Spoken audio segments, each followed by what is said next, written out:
IFM News. Lokal. Idol Lawrence, tiyado na pang detalye ko.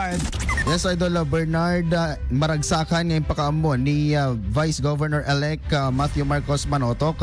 Dagiti naubraan na, idi anang rugi isuna nga ama iti probinsya iti tawen 2019 nga ada iti nakaro a bagyo aging gana asimang ba iti COVID-19 pandemic ken aging gana itatagon dawaya. Imbatad na nga iti laksid ngayon may dagiti iti racket nagbalin ti Provincial Government of Ilocos Norte a pagsanggiran dagiti umili.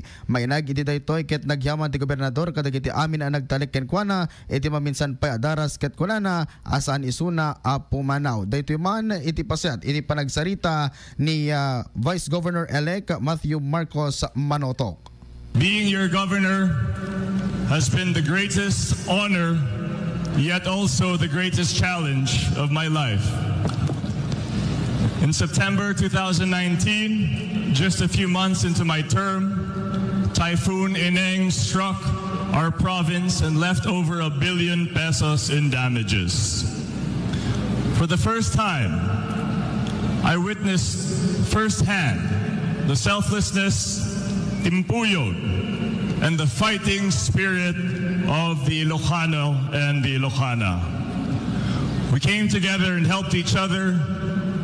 We stood together, and kept moving forward. Then, in March 2020, COVID-19 rocked and stalled our lives. We closed our borders.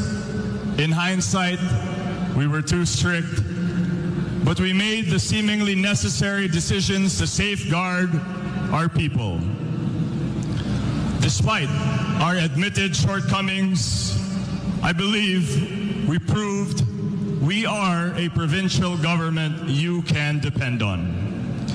Sa gitna ng kalamidad at pagsubok, matatag ang mga Ilocano. Naandur tayo.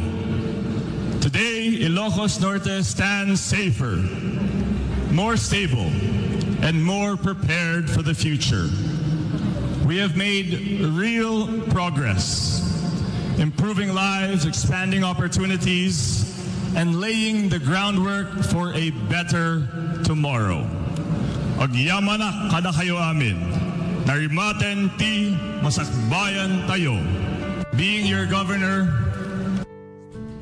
Data Idol Bernard iti paset iti panagasarita ni Vice Governor-elect Matthew Marcos Manotok.